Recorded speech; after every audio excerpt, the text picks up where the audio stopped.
Bonjour, je vais vous présenter en quelques minutes une application qui s'appelle Cuisinière qui est proposée par le réseau Canopé et qui peut nous être utile actuellement.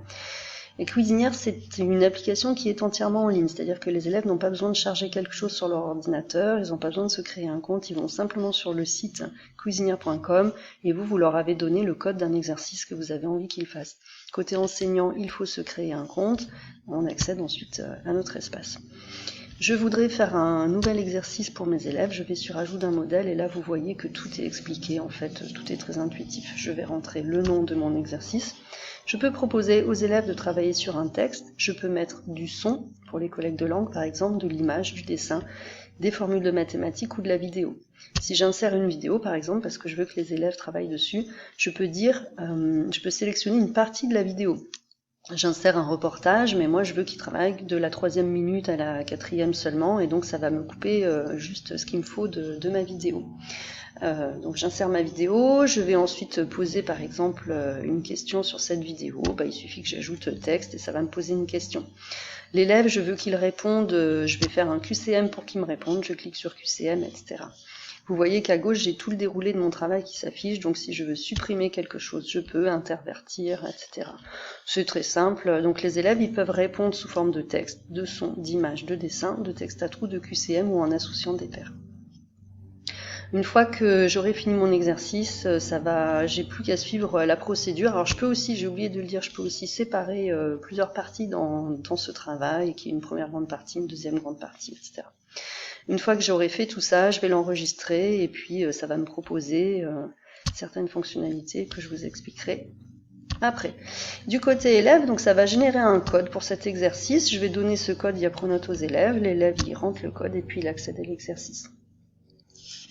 À partir de là, je vais lui demander de mettre son prénom et l'initiale de son nom de famille ici pour qu'il ne m'invente pas n'importe quoi comme pseudo. Il va faire l'exercice, donc là je leur demande de travailler sur l'actualité, comment on fabrique les annonces, etc. Donc il regarde le reportage, il répond au QCM, il entre des réponses écrites.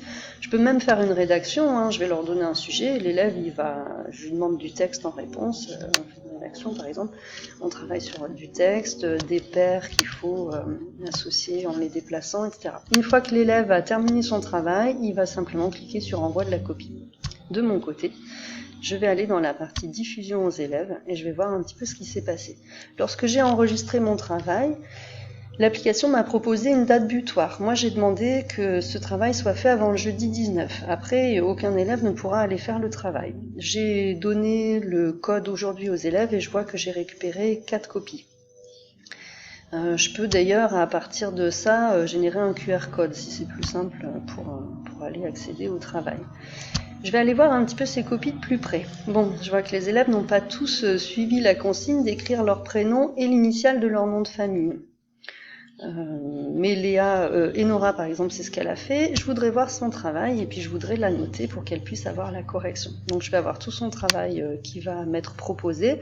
L'application a corrigé ce qui était de l'ordre du QCM. Ça me compte juste, mais moi par exemple je voudrais modifier ça, faire une annotation. Alors je sais plus où c'est, mais je peux modifier s'il a compté juste, moi je peux le mettre faux, ou s'il a compté faux je peux le compter juste. Je peux modifier ce qu'a fait l'application, mais je peux aussi mettre une annotation du coup exercice par exercice.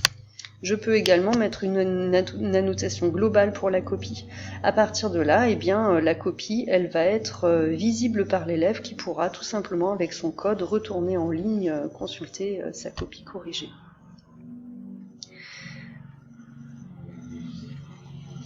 Voilà, donc je vous laisse regarder. Alors, il y a certainement des fonctionnalités que je ne connais pas, je viens juste de prendre ça en main, mais vous voyez, c'est relativement simple d'utilisation et simple aussi du côté des élèves. Je précise que j'ai fait ce petit enregistrement avec Screencast-O-Matic qu'on nous a présenté lors du stage.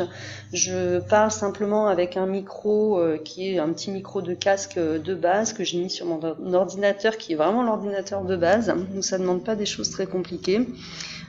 Tout ça évidemment c'est gratuit et puis ça peut nous être bien utile en cette saison. Je vous souhaite un bon travail et bon courage à tous.